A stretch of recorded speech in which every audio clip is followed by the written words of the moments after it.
It's a Thirsty Thursday edition, and it's the last call.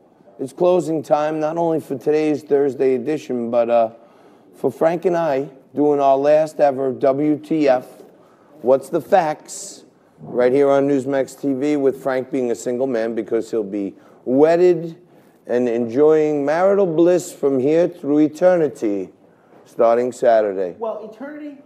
I always thought I'd kind of be single in eternity. Well, let's see what happens. I mean, I guess we'll figure that out when we get there, but you will be forever locked in a place of love. That's right. With at least on Earth. Rachel O'Brien. But, and probably in the year after.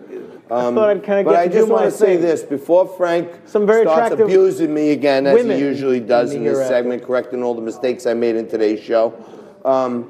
What I need to tell you is this: when you're friends with Frank, and he has like so many friends, a huge band of people who love and adore and admire and respect him.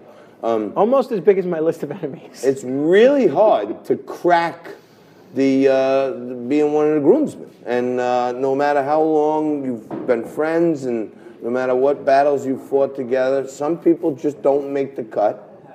And in this case, with my dear friend Frank, I didn't make the cut. Well, barely. You just missed. You were the last. You were the last cut. You know, you were a victim of my fiancée not having enough friends.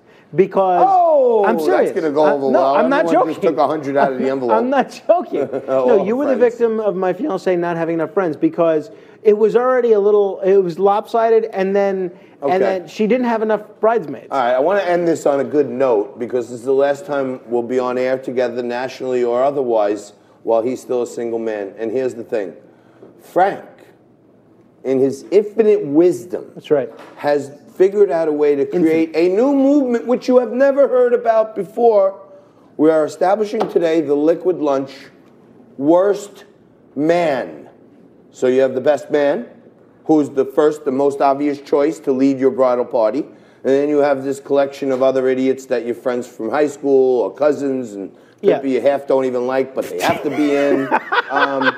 And then there's this fringe group of people like, geez, I wish she had 2 more cousins or 1 more friend. One more sister. I'd like to slip these ones in there. And if you just make the cut, you're the last guy bounced. Like if there was 1 more, cousin or friend or something, you'd be in. You're the worst man. And the worst man, we're going to establish the things I've done. You must attend the bachelor party, or you're eliminated, and the next worst man comes in.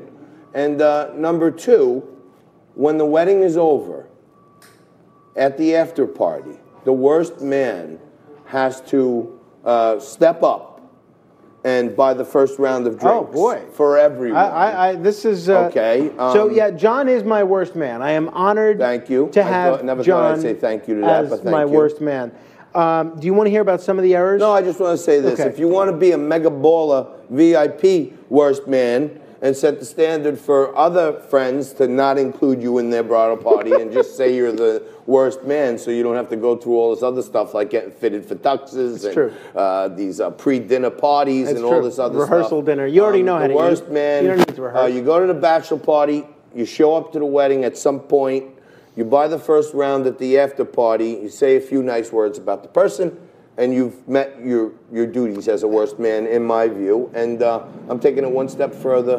We're going to have the biggest kick down the door after party. Oh, wow. So I'm not only going to buy the first round of drinks, but me and my brothers are going to join me in throwing them a wonderful after party. Wow. So if you want to be a worst man, I'm setting the standard, and tell us what you do in the future. All right, correct my mistakes. Okay, very quickly, John, you indicated that people should look up something on their Google machine. Yeah. I'm not sure what a Google machine is. That thing, it might be a Chrome, the phone, the box, but I think you just meant Google. Also, you indicated that the new president of Ukraine got 100% of the seats in the recent parliamentary elections.